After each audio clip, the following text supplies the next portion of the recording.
dismiss history at our peril. Liberty Nation Radio with Mark Angelides.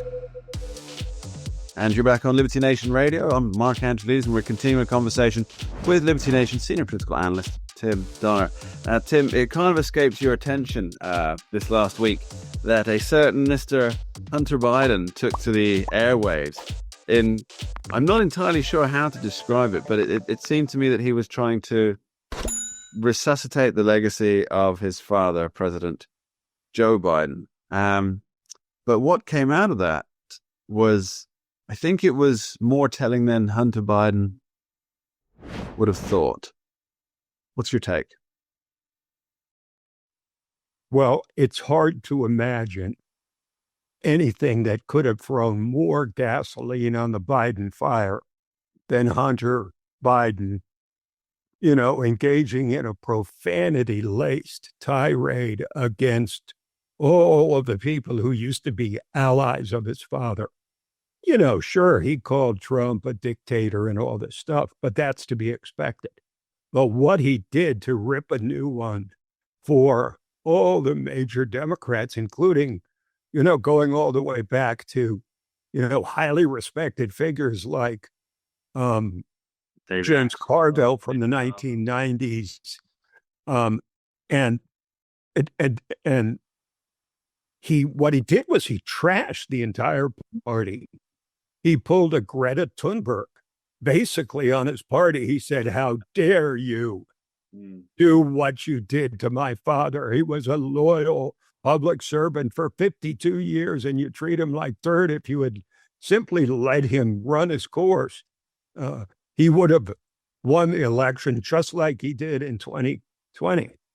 Well, I mean, it's one of the most delusional and bitterest rants I've seen I don't even want to say how many years I've been following politics, but let's say it's multiple decades. I've never seen anything like this.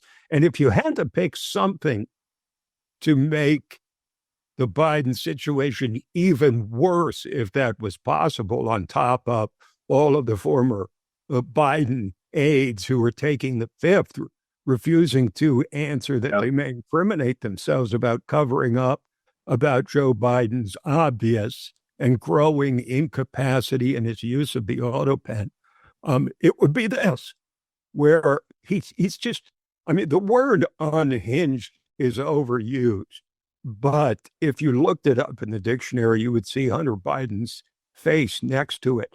And he seems to have forgotten, how disgraced he was with the absolutely debilitatingly embarrassing revelations on his laptop, all the shady dealings and the influence peddling overseas. And then he has the audacity to go on to these podcasts, which, by the way, nobody's ever heard of, because the main podcasts, the major podcasts don't want him anymore. He's irrelevant. And he's furious that he's irrelevant, that his father's been trashed. But he refuses to accept the idea that if his father had stayed in the race, Donald Trump, instead of winning, was it 31 states or 32, Trump might easily have won 40, because people can see when someone is incapable of doing his job. And they could see that clearly with Joe Biden. So, this is just humiliating for the likes of Jeffries and Schumer and the other major Democrats, who are trying to put together something for the midterms. And between the Mamdani situation in New York, where they don't know what to do about this radical Marxist who's supposed to become mayor of New York. On top of this, now they have to deal with the Hunter Biden fallout. Mark, he used the F word or the S word supposedly like 112 times during these podcasts. It beggars belief. Yeah, it really didn't do any good for Joe Biden's legacy. No, Hunter Biden, he uses the profanities because he lacks a vocabulary, even though Joe Biden says he's the smartest guy that I know. Right. But you get this point. I think for me, the big part was he was talking about Joe Biden as a person with no agency. And this is the last thing you want for the president of the United States, is somebody who doesn't have agency over themselves. He was saying, and I've actually got the quote here. He said, and I'll skip the profanity. I said, I know exactly what happened in that debate. He flew around the world, basically the mileage he could have flown around the world 3 times. He's 81 years old. He's tired.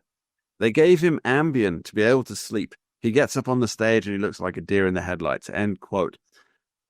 There was so much to unwrap in that.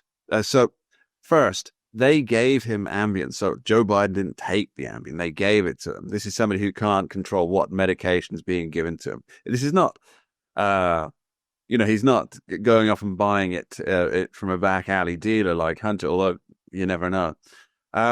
But so he's been given the Ambien, allegedly, after flying around the world so much, 3 times he could have flown around the world. Bear in mind, he'd been back stateside from that European trip for 2 weeks and had spent, I think it was almost a week, at Camp David in the run. Yes. Preparing for it. So what, they didn't let him sleep while they were preparing for him? Is he the Manchurian candidate? Or they sleep deprived and drugged him to get ready?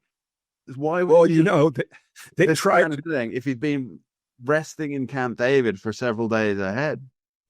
They tried to drag information out of congressional committee tried to drag information from witnesses who were taking the fifth and doing everything they could to avoid saying anything to make things worse regarding the whole Joe Biden situation and whether he was in charge or not.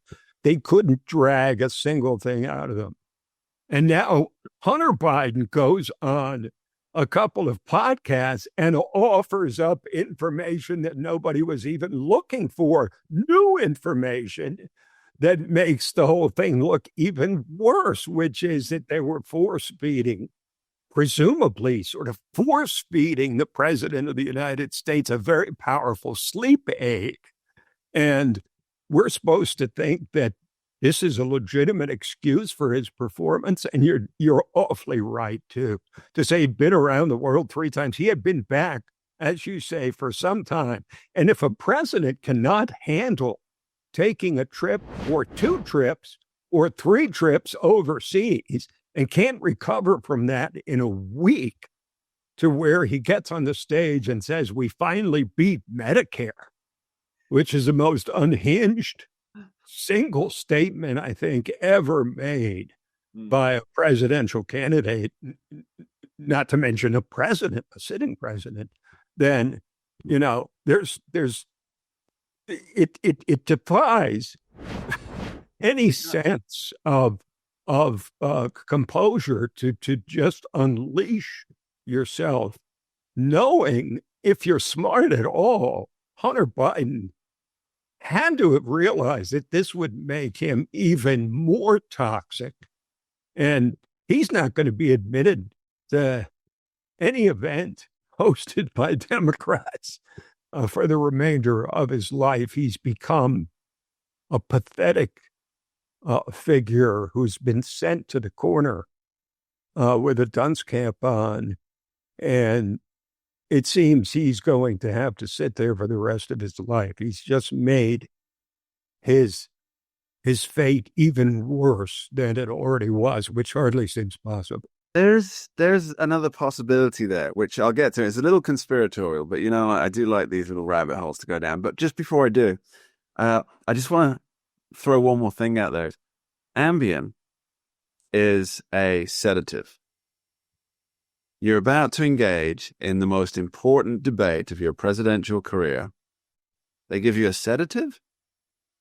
That for what? I mean, it just beggars belief. Well, first of all, who is they? Yeah, that's who is they that gave him Obama. I mean, is this a conspiracy theory of who they is? Because now it's true, though, Mark. Yeah. People are saying, okay, who is they?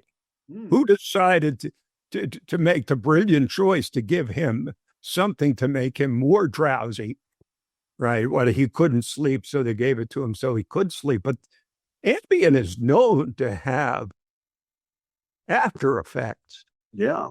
Famously. So, but and think about this one. Hunter Biden said he was so exhausted he couldn't sleep. How does that comport with reality? If you're exhausted, you would think that it would be relatively easy to sleep. There's, to my mind, there's some kind of weird concoction of various drugs to bring him up, put him down, string him out, and set him right. And it's just all badly reacted. But aside from that, let's just wrap this whole thing into a nice little package with a little bow here. Hunter Biden is saying that he was out because Joe Biden was out because of that debate performance. It was only the left-leaning media and Joe Biden's fellow Democrats who were saying that he was absolutely fine except for the debate. Everybody else, nonpartisans, independents, Republicans, conservatives, everybody else could see that Joe Biden was having difficulty not just at the debate. It wasn't a single instance that derailed him. It was a continued decline at almost every public appearance or almost every staged, managed press conference with, pre-selected questions and little face cards and then answering questions that weren't even asked. This was not a single debate where he had an Ambien and a bad reaction that secured Joe Biden's. I mean, there's endless footage of him wandering aimlessly, going right when he's supposed to go left, saying A when he's supposed to say B. Yeah. I mean, wandering off into the woods, looking around. There's reports about how he would show up to an event in the Beast, the presidential limo, and he would just sit there for like 15 minutes, just staring off into the middle distance because he was so out of it.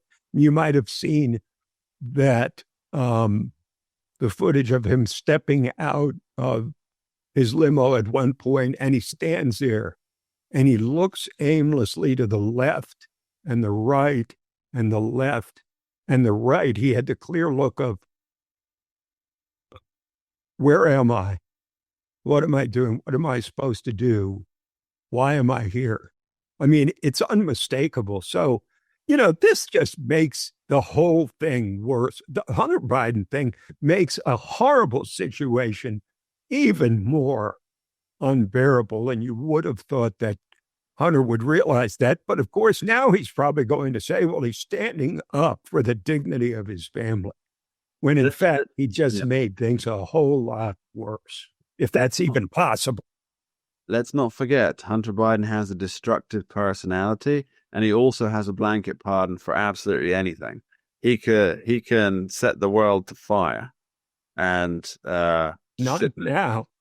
Not now. Sure. Because, for example, because he's been pardoned for all possible crimes from the day of his pardon in December all the way back to 2014. But if he was, for example, called before a congressional committee now, and he lies or perjures himself and they can prove it, he's liable for that, because you cannot pardon someone for all crimes that may occur in the future, only ones that occurred in the past. But I think that Republicans they don't want to touch him. They want to let him keep spewing his bile and venom, mostly at his own party, because he's doing their bidding. You couldn't pay for this kind or Tim performance. Or perhaps you could. We'll be back with Tim and Donna. But fair point. We'll be back with Tim after this short break. Don't go anywhere. We dismiss history at our peril. Liberty Nation Radio with Mark Angelides.